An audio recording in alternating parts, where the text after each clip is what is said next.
This is Alexander Playtime Williams of PlaytimeCares.com. What's up, world? It's Alexander Playtime Williams of PlaytimeCares.com. Give you another wrestling recap. This time it's Smackdown. It's March 26, 2015. Just finished watching Smackdown. Unfortunately, this Smackdown is 3 days before WrestleMania 31. So it was boring. It's pretty much a rehash show. As a recap, it's pretty much let you know what transpired between the wrestlers in order for them to have their big events for WrestleMania 31. But I'll give you the recap.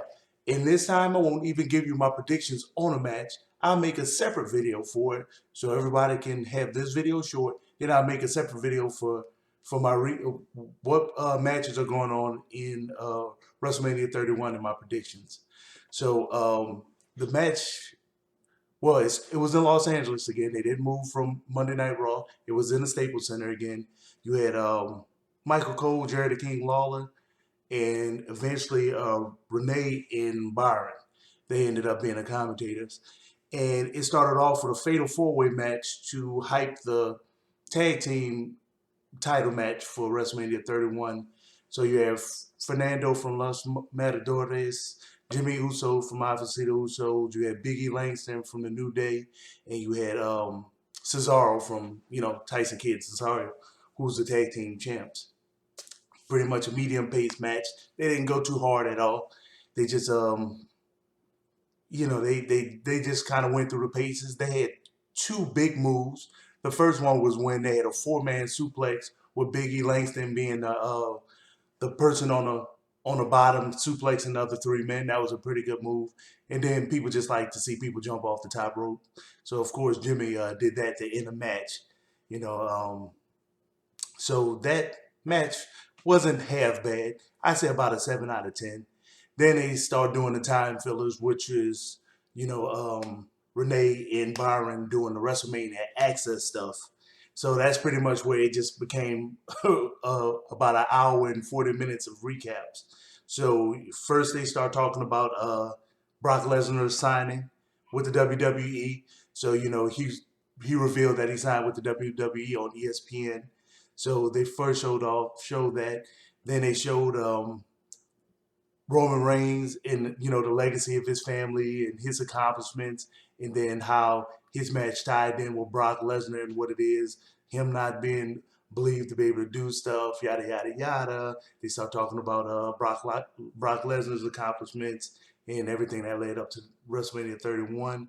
Then they kind of went through to the Intercontinental ladder match that's going to take place with seven participants, and they gave a nice, really history on the people that held the Intercontinental Championship and why it was important. And they also showed how it was important to WrestleMania history as well. That was nicely done. Then they plugged in the Divas match with AJ Lee and Paige versus the Bella Twins. They kind of plugged that in there, didn't really go into it. And then they plugged the Cena and Rusev interactions and everything that happened with that. Then they plugged Seth Rollins and Randy Orton's and all their interactions, what happened to lead up to their match with WrestleMania 31. Then they finally went to something live. Boom. Got AJ Lee skipping down to the ring. And, she pretty much went to the ring and said, okay, look, I want to win at WrestleMania. I want to bury the hatchet with Paige. Let's be a team, Paige. Paige comes out. She pretty much agreed with her, okay, let's go ahead. We both crazy. We both misfits. So let's just go ahead and bury the hatchet. Well, let's go ahead and win this match. And that was interrupted by the Bella Twins. Really good, really good jab.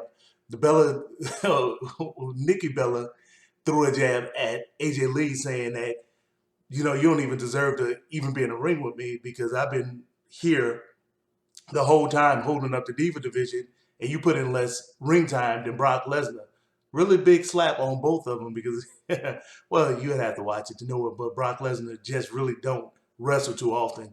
And he maintained the belt forever, and they took it from Daniel Bryan months ago because he wasn't defending. But, one of those inconsistencies of the WWE writers is what it is. Then, let's see, they end up calling each other a couple of choice words. that ended that. Then they plugged the Triple H versus Sting. Then they plugged Bray Wyatt versus The Undertaker. Then you had another live match. It was finally it was an 8-man tag team. It was Cena, Mark Henry, Daniel Bryan, and who was the other person? I know it was Seth Rollins, Show, Kane, Bray Wyatt. The other person will come to me in a second. But it was a media Roman Reigns. Couldn't think of that for nothing. It was a medium-paced match. Roman Reigns actually started off the match, and the crowd was kind of lukewarm to him. Cena, as soon as he came out, they booed the dog snot out of him. I loved it. Cena sucks. Pretty decent match. It was pretty decent pace to say that WrestleMania is only 3 days away. Roman Reigns, he had pretty decent pop. Some people were still booing him, but he had majority cheers. Roman Reigns started off the match. He didn't get out for a nice bit of time just to show his toughness, try to sell him more for this match with Brock Lesnar. Um, Cena got in the match. They booed him pretty much the whole time. Seth Rollins got in, really entertaining. I like his energy. I see why they say he's the future of the company. Daniel Bryan got in, and then it made the match actually worth watching for a nice bit. And then they had a good ending where, they decided to let everybody do their finishing moves. And it ended up Daniel Bryan doing a running knee, knocking out Big Show after he got several finishing moves done to him. Daniel Bryan hit him with the running knee, pinned him for the 1, 2, 3. Actually wasn't that bad of a match. 8 out of 10. Like I say, you would not be able to convince anybody to watch wrestling if you gave them this match. You would have to explain to them that it's WrestleMania time and people don't want to get injured before the Super Bowl of wrestling. So it wasn't all that exciting of a SmackDown, but it was worth watching. Hey, follow me on Twitter, follow me on Instagram. Hey, Playtime Cares is a handle on both of those. Let me know what you think of my assessments. Like I said, I'm about to do my predictions in another video. I just go ahead and knock that out right quick as well. Comments, whether it's a thumbs up, a middle finger, thumb down, smiley face, whatever, leave a comment. Just get at me. Later.